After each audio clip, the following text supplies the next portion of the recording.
그렇습니다. 이렇게 빨리 의뢰가 들어올 줄 몰랐죠. 헌터 커브 자가 정비. 내 헌터 커브 말고 타인의 헌터 커브를 고쳐주는 그런 컨텐츠를 기획하고 있었잖아요. 좀 기회 아닌 기회가 생겨가지고 아다리가 딱 맞아 떨어져 갖고 어떤 정비를 하는지에 대해서는 도착해서 좀 얘기를 해드리도록 하고, 예전부터 정말 잘 알고 지내는 분의 부탁으로 정비 아닌 정비 의뢰를 이렇게 받아가지고 이번 컨텐츠 이렇게 촬영을 해보게 되었습니다. 자, 안녕하세요. 모트볼라입니다. 그렇습니다. 오늘 이렇게 타인의 헌터 커브를 고쳐주는 그런 컨텐츠를 하려고 다른 공간에 나와갖고 이렇게 카메라를 한번 켜봤는데, 바로 이 헌터 커브를 수리를 하게 될 헌터 커브 그린 색상이죠. 그렇습니다. 정말 이런 거 하나하나 튜닝을 잘 했어요. 뭐 그래요. 공기압 센서도 있고 열선 그립도 되어 있고, 그리고 비상등. 프론트 커버는 순정이 아닌 사제네. 정말 깔끔하게 튜닝이 잘 되어 있는 그런 헌터 커브 모습입니다. 이 탑박스 탐나. 딱 헌터 커브에 잘 어울리는 그런 탑박스네요. 머플러도 도색을 해준 것 같고, 시트도 순정 시트가 아니네. 그리고 대망의 휠. 순정 휠이 아니죠. 이거 이제 튜블리스 작업을 한 건데, 이제 마음 편하게 다닐 수 있는 튜블리스 휠. 부럽다. 그리고 앞타이어도 마찬가지로 튜블리스 휠인데, 좀 다른 게 있다면은 디스크가 훨씬 큰 게 달려있네. 이거는 튜닝을 한 것 같습니다. 이것도 했네. 가드 잘 돼 있고요. 이런 식으로 튜닝이 되어 있는 헌터 커브의 모습입니다. 두둔. 오늘 교체할 헌터 커브 부품, 바로 대기어 그리고 소기어 해서 순정 대기어와 순정 소기어 교체 작업을 해드리려고 이렇게 찾아오게 되었어요. 체인은 놔두고 그냥 소기어랑 대기어 교체만 해주는 그런 콘텐츠를 한번 해보도록 하겠습니다. 자, 오늘 차주 분이신데, 아유, 안녕하세요. 자, 오늘 원래는 제가 좀 옆에서 훈수도 더 두고 이렇게 고치는 방법을 알려주고 이런 콘텐츠를 기획을 했었는데, 처음이시잖아요. 그리고 제가 어리잖아요. 그렇기 때문에 제가 한번 손으로 해서 이렇게 보여드리면서 설명까지 해드리는 시간을 가져보도록 할게요. 일단은 소기어랑 대기어 놔둬주고, 필요한 공구 또 제가 한 번에 쌈딱하게 가져왔죠. 요거랑 요거까지만 있으면 되겠네요. 어느 쪽부터 할까요? 소기어, 대기어. 어차피 체인이 빠져야 대기어가 교체를 끄니까 대기어부터 하시는 게 좋습니다. 그러면은 일단 뒷바퀴 탈거를 먼저 해주도록 할게요. 뒷바퀴 풀 때 중요한 사이즈 10mm 그리고 12mm 꽉 렌치가 필요하고요. 여기서 먼저 이 텐셔너를 살포시 풀어주면 됩니다. 그리고 이 뒷바퀴를 풀 때는 14mm 그리고 17mm 아닌가? 아유, 19mm였네?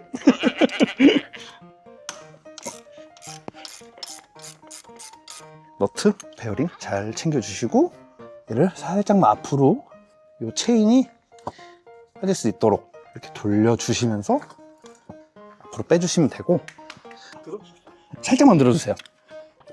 오케이, 좋습니다. 이런 식으로 타이어를 빼면은 끝이 납니다. 근데 세차를 안 하신 지 꽤 오래됐나 봐요. 상당히 이물질이 많이 나오는군요. 이 상태에서 토크가 그렇게 세진 않아요.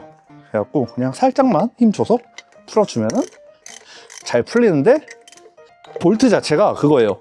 토크가 풀리지 않는 볼트라고 해야 되나? 장치가 돼 있어가지고 그냥은 잘 안 풀리더라고요. 이제 이 볼트 하나 잊어먹으면은 대형 참사기 때문에 최대한 그냥 볼트를 4개를 다 풀었으면은 그냥 간단해요. 힘을 살짝만 줘서 빼주기만 하면 돼요. 자, 이제 이게 오픈식은 네네. 새 거는 제가 뜯으면 안 되죠. 네. 이런 식으로. 너무 반짝이는 거 아니야 진짜? 반짝반짝 좀 많이 남은 것 같은데? 나오는데? 몇 킬로 타셨나요 혹시? 12,000km. 12,000이요? 네. 그런데도 이렇게 많이 남아있나?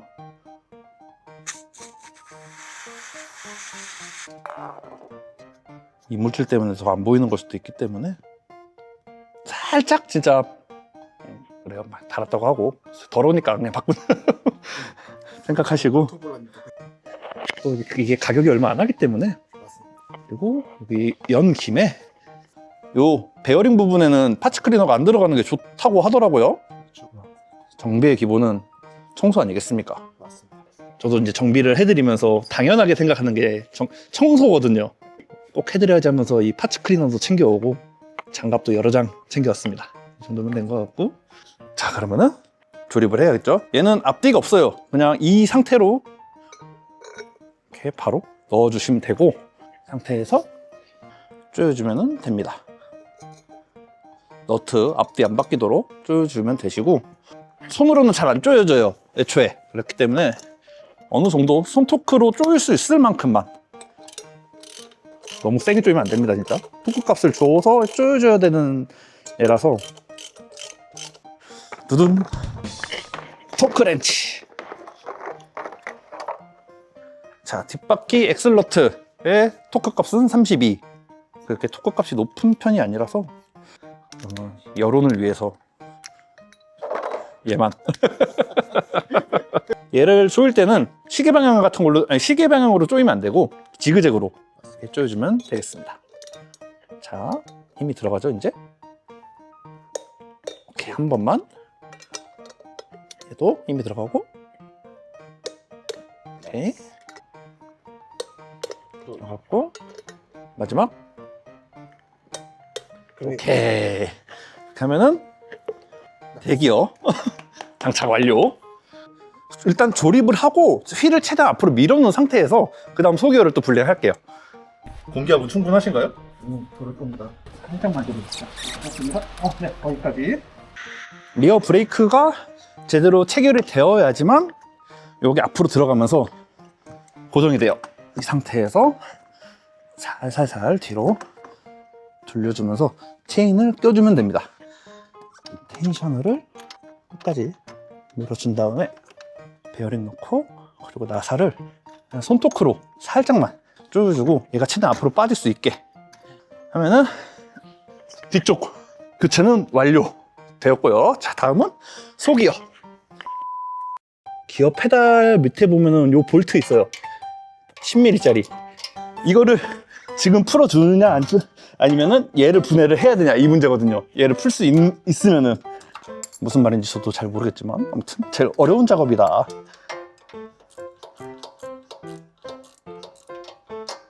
이 볼트 같은 경우는 이제 여기 록테이트가 발려져 있어갖고 잘 풀리지 않는 그런 너트고요. 이런 식으로 페달을 분해를 해주면 되고, 자 이제 이 볼트가 문제입니다. 이 볼트는 이런 롱 복스 알이라고 해야 되나? 어느 정도 깊이로 들어갈 수 있는 복스 알이 필요해요. 절대 들어가지 않습니다. 자, 여기 푸는 거는 토크 값이 진짜 없게 조여졌기 때문에 제가 한 번만 살짝 풀어주면 손으로도 잘 풀릴 수 있을 정도로 이렇게 약하게 조여져 있어요. 그러면 여기 안에 보면은 요 선이 하나가 연결이 되어 있는데, 사이드 스탠드를 내렸을 때 시동이 꺼지는 센서, 여기를 살짝만 눌러주시면 빠지는 구조로 이렇게 되어 있어요. 선은 잘 빼주시면 되고, 소기어 같은 경우는 10mm로 되어 있어가지고 지금 뭐지? 중립인가? 그러네?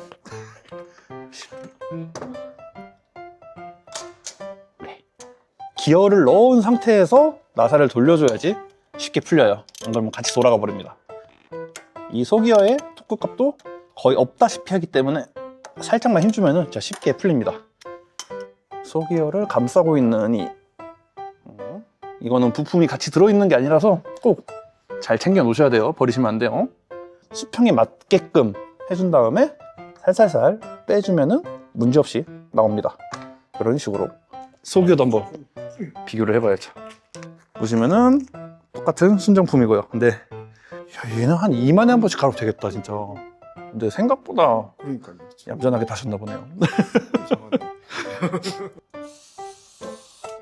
한번 뿌려준 다음에 제가 다음에는 수세미도 꼭 챙겨 갖고 다닐게요. 한 번 더? 이쪽 한 번 더. 진짜 이런 데는 연김에 닦아야 돼요. 안 그러면은 세차할 때도 이게 물이 닿는 부분이 아니라서. 오케이. 자, 어느 정도 다 말랐고 이제 조립을 해주도록 할 텐데, 얘는 거꾸로 끼지 않도록 조심해야 되는 게 이 글씨가 앞으로 나와 있는 부분이 꼭 이 상태로 껴져야 됩니다. 네, 체인을 걸고 체인을 건 상태에서 그다음 밀어주고 상태에서 아까 뺀 이 홈으로 이렇게 엇갈리게 들어가면서 최대한 고정만 시켜주고 손으로 조여줄 수 있을 만큼 값이 애초에 약하기 때문에 속이어 너트의 토크 값은 12. 토크 값을 너무 세게 해도 좋지 않고 약하게 해도 좋지 않습니다. 오케이 하면은 완료. 자, 그래도 확인 한번 잘 하시고 이 상태로 다시 이제 조립을 해주면 됩니다.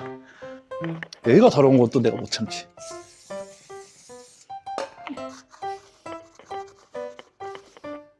전용 툴만큼 깨끗해지진 않네요. 자, 속이어 커버를 이쁘게 먼저 껴주시고 그리고 손토크로 최대한 돌려주면 됩니다. 적당히 쪼여야 돼요. 안 그러면은 영영 돌아올 수 없는 강을 건너기 때문에. 그리고 이 각도가 상당히 중요해요. 순정 각도에 맞추려면은 한번 앉아서 기어를 바꿔보시겠어요? 딱 다를 거다라는 느낌이 나거든요. 그럼 한 칸 더 아래로? 한 칸 더 아래로, 앞쪽을 앞으로. 앞쪽을 앞으로. 이러지 마. 구멍만 맞으면은 얘가 쏙 들어가는 그런 시스템이라서. 오케이. 속이어 커버도 완료해줬고 마지막 리어 엑셀 이거를 조여주면 되는데, 혹시 텐션 스타일이 있으십니까? 제 스타일대로 하겠습니다. 전 살짝 낭창낭창한 게 좋습니다. 이 정도? 수평을 최대한 맞춰주신 다음에 똑같이 맞춰주면 되겠습니다. 딱 중간. 오케이.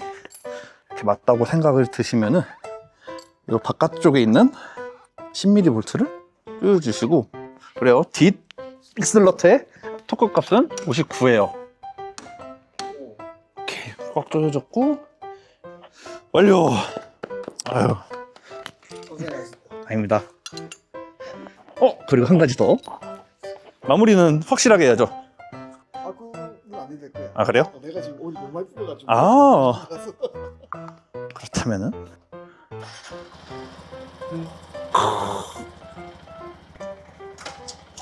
흡기도 돼 있네. 맞아. 자, 기아 잘 들어간지 확인하시고